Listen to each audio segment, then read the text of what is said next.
Welcome to After the Bell here on NoDQ.com. Thank you all for watching this week. SummerSlam this Sunday live on the WWE Network, and of course on pay-per-view. You can catch it for a lot cheaper on the network, obviously. I'm not trying to shill McMahon any more publicity, but it's just the way it is. You can pay $10 a month for everything WWE, or spend whatever it is, $60 or whatever it is that the pay-per-view companies charge now.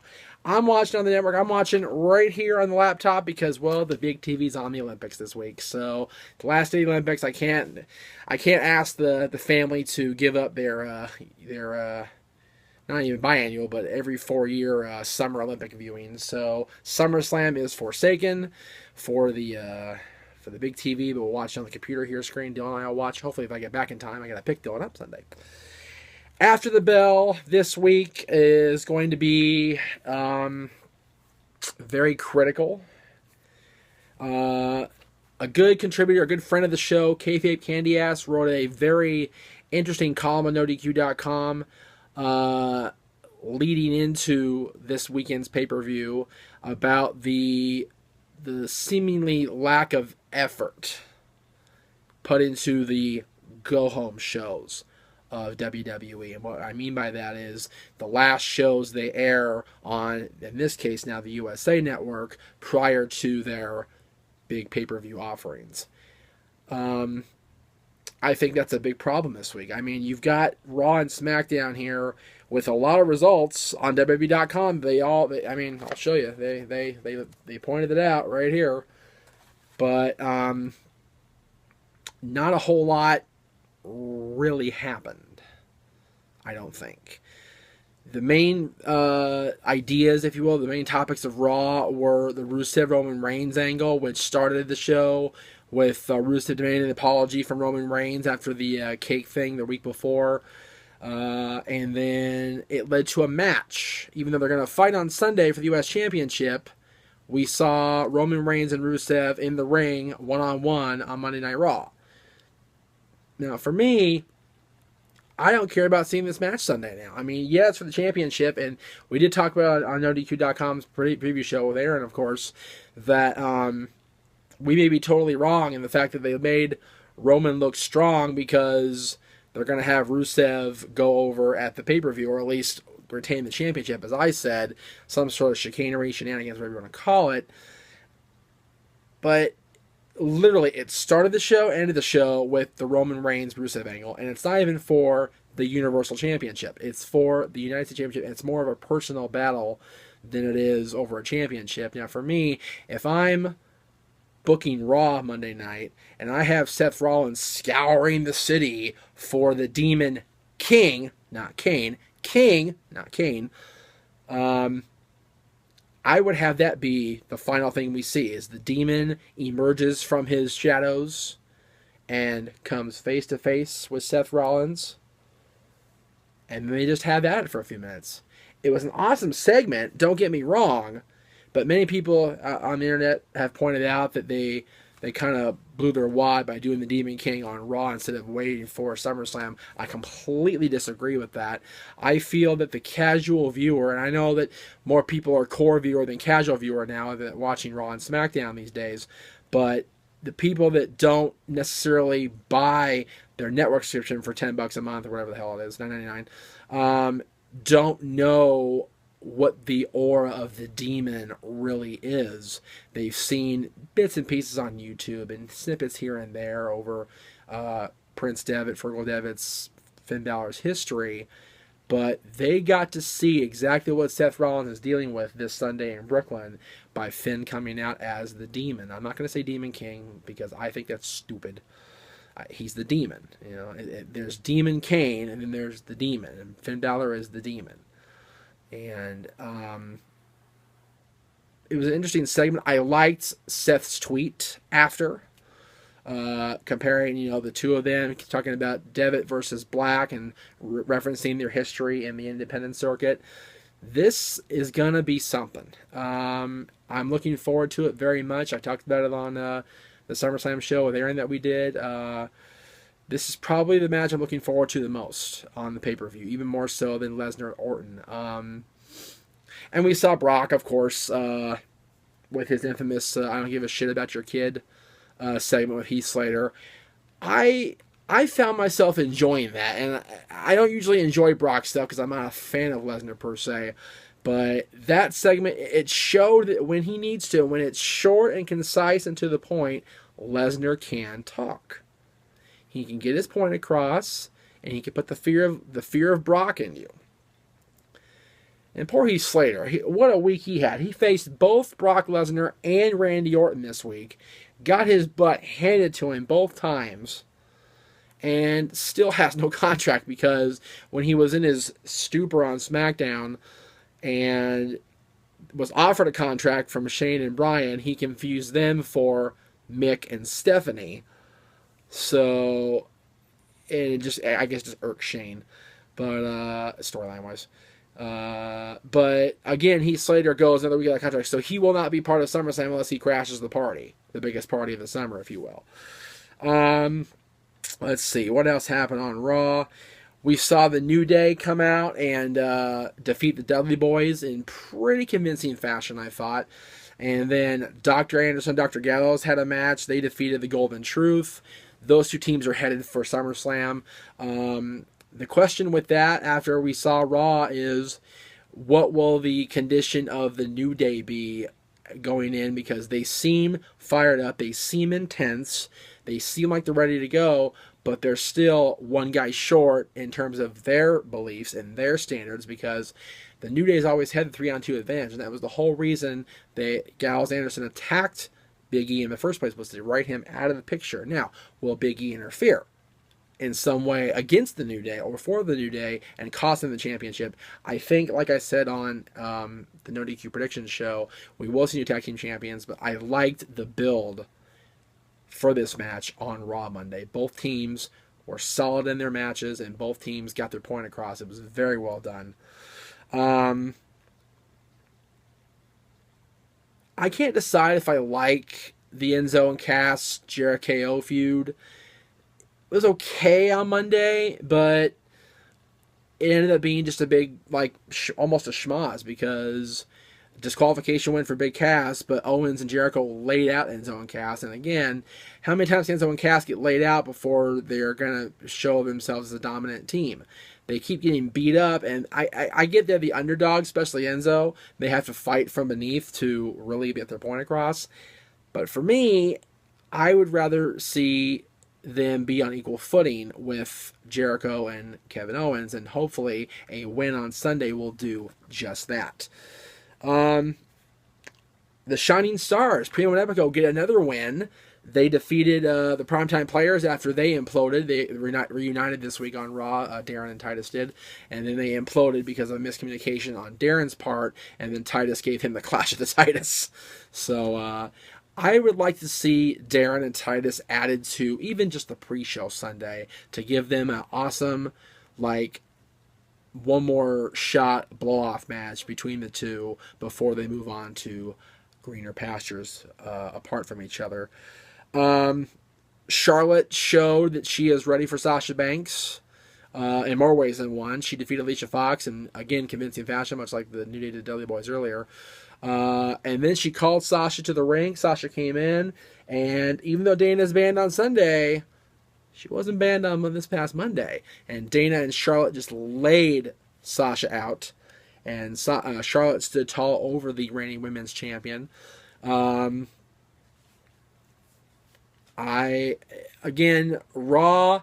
hit some. I said didn't deliver. I take that back. It did hit on some points, but overall, for a go-home show, it finished with Roman standing tall. And for me, there was no point to that match other than just to give them something to do, which I guess you have to if you're going to be a major player. You have to have something to do, but it seemed like it was very forced.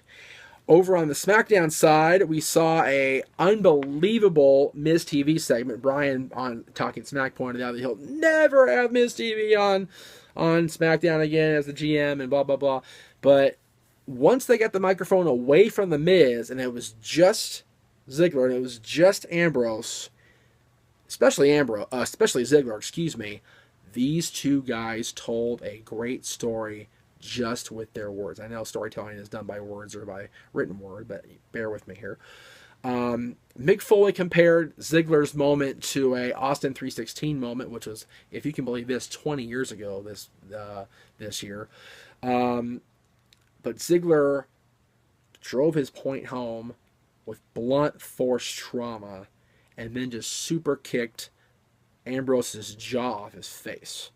I thought that was the best thing they could have done for Dolph, win or lose Sunday. And again, Aaron and I are picking him to lose, not become champion. But whatever happens Sunday, as long as Dolph has a strong showing and makes a go of it for himself in the match with Dean Ambrose for the WWE World Championship, he may just be once again a made man in WWE, because that promo on SmackDown on Miz TV was something I've never really truly seen out of Dolph Ziggler, and it was awesome to see. They kind of highlighted the divisions that don't have a championship on SmackDown. What I mean by that is they had the tag team showcase. They had American Alpha, the Usos, and the Hype Bros defeating Breezango, the Vaudevillains, and the Ascension. All 6 of those teams don't have a championship to fight for, so they're really trying to get their name out there, get the spotlight shown on them. That way, when Shane and Bryan create a SmackDown Tag Team Championship in the maybe not so distant near future, that was really good English, Jeff. Wow. Hopefully we'll see American Alpha be tag team champions. Those guys have shown themselves to be, I know it's booked like that, but they've shown themselves to be the dominant tag team on SmackDown, and they deserve it every step of the way. With the women's division, on the other hand, we had, once again, everybody's favorite redhead besides me, Eva Marie, all read everything, whoopee-doo. She got stuck in traffic. You believe it? Stuck in traffic was the excuse this week. And then she shows up later after Naomi and her were deemed a no contest again. That's what it says right here. Eva Marie and Naomi mentioned. So again, it's not a forfeit win for Naomi, even though she debuted an awesome entrance on SmackDown. I thought it was very, very cool. She doesn't get the win. She gets the no contest in her record book. It kind of sucks. Then during the Becky Lynch and Carmella versus Natalya and Alexa Bliss match, Eva Marie comes out. She's back. She made it through traffic. Her driver's going to be fired, I'm sure, according to JBL. And then Naomi came out and got in her face. No contact still, but Becky Lynch, for the second week in a row, as far as Natalya goes, now he tapped out again. This week to Becky Lynch and the Disarmer. So now we have a 6-woman tag team match at SummerSlam with Becky, Carmella, and Naomi against Natty, Alexa, and Eva. And hopefully, I know Aaron said, I hope she doesn't wrestle for a year and they drag this shit out. I disagree with the boss 100%. I want this to be over with. I want her to freaking wrestle and show that Brian Kendrick actually did work with her and actually did improve her skill and that she can actually go. Because since she returned from Kendrick's training ground, she has not wrestled more than a couple minutes, and that was a WrestleMania back in that huge multi-women tag team match. Good Lord. I mentioned Slater and Orton. Slater won the match by DQ because Orton just kept beating the shit out of him. So that was interesting. Ambrose defeated Eric Rowan in another story of the Ambrose versus Wyatt saga, if you will. Although it's not really a saga anymore. It's kind of played out. But then Bray Wyatt walked out on Eric Rowan and left the mask behind. So have we seen the end of the Wyatt family on SmackDown? Time will tell. I don't think Bray needs them. People ask, there's a question on Talk Wrestling I'm going to get to later in the week, that Bray Wyatt is being grossly underutilized. And I completely agree. He is too marquee a talent and too awesome and too better developed since he returned from the injury and from the hiatus, that he looks better than ever and he should be utilized more often. And then John Cena defeated Alberto Del Rio in what would end up being Alberto's last match for a while. We'll talk more about that on Talk Wrestling. Yikes. And then Cena hauled ass over to Talking Smack and gave... Unfortunately, when I compared Cena's appearance on Talking Smack to the promos the next night on NXT for the Brooklyn show, I found myself feeling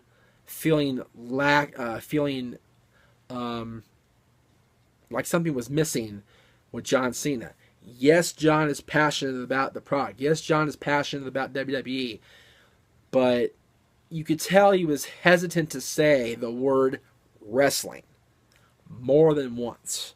And on NXT, they showed promos throughout the night, throughout the hour, of Gargano and Rude and Aries and Ciampa and all these guys talking about being professional wrestlers and going to Brooklyn to wrestle.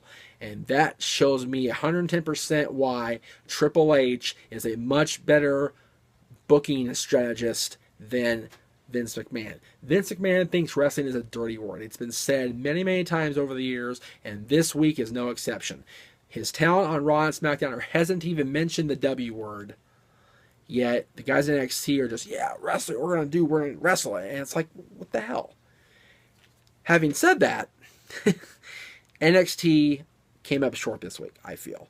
You had a great match with Hideo Itami and Mustafa Ali to open up the show, and that was good. The 6-woman tag team match was okay. You had Carmella and Alexa on opposite sides kind of getting ready for SummerSlam, I guess, with their 6-woman tag team match coming up on Sunday.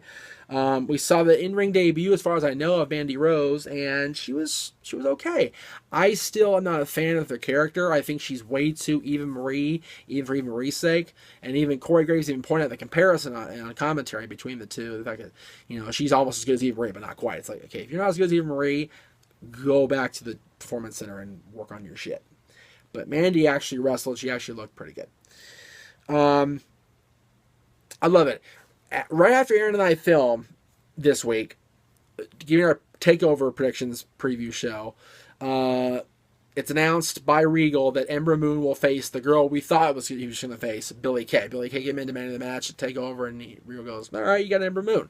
So we're going to see the former Athena take on the NXT rookie Billie Kay. So it'll be a good match. And then I like the interview segment with Joe and Nakamura, although it kind of, again, seemed very... I know wrestling's all put on, but it seemed very put on. The whole security breakup again, it's like, why can't these guys just be civil? I know Joe's pissed off and he's been out of shape, and I know Nakamura's just grabbing his nose and whatnot. Like, it was stupid last week. But I didn't think it was that serious. I feel they could have kept civil and saved the intensity for Brooklyn and really showed us all why Joe is the baddest, or I'm sorry about this, boss, but the baddest motherfucker in WWE, and besides Brock Lesnar, obviously, and why Nakamura has been so great for so many years. On the Cruiserweight Classic, 3 great matches. Noam Dar defeated Ho-Ho Lun in the second round. Brian Kendrick in the main event defeated Tony Nese to advance to the next round. And the match of the night had to be Akira Tozawa and Jack Gallagher. I was so sure that Jack Gallagher was going to pull out the victory because he just worked Tozawa over, almost destroyed his leg in the process. But Tozawa, showing his resiliency, showing his toughness, really came through and advanced to the next round. Looking forward to next week. We're going to see Gargano and TJ Perkins. That's my favorite match of the week next week, I think. That's going to be, although easily this week's best show was Cruiserweight Classic, as it is every week. You know why it's the best every week? It's just like, who said that? Let me see it real quick. Hang on. Researching. David Payne, that's right. Smart Mark 420. He mentioned this, and it's very true. It was the best show because it's shorter and more action-packed in the ring. Must-watch matches for the wrestling fan. The wrestling fan. The 2 wrestling shows, NXT and CWC, kind of delivered this week. CBC did. NXT kind of did. The 2 main roster shows, lot to be desired, and I hope that people don't get turned away from SummerSlam because of it. I'm going to watch SummerSlam in spite of the 2 shows. What are you guys going to do? I asked you on Twitter. Some of you said you were happy with some of the shows and not so happy, just like I was. Some of you like this week's show, so that's awesome. Just so you know, before we wrap up, I've got new run sheets that I did for After the Bell and Talk Wrestling. On Talk Wrestling this week, I'm going to read these questions off. Whoever gave me the best question is going to get an autographed copy, the only copy I have, of these run sheets. Because I can't keep doing the belts like I promised because, well, I don't have the money. I can print paper really easily. but I can't do the belts. So I'm going to start signing these little run sheets to whoever. Thank you for watching, and thank you for your support and all that. And that's what we'll ship out to you. So be watching Talk Wrestling this week. We will get your questions. I've got over 20 questions, 25 questions, plus the suspensions to talk about and the poll results I put up last week. So that's Talk Wrestling this coming weekend. We will see you next week right here with more after the bell.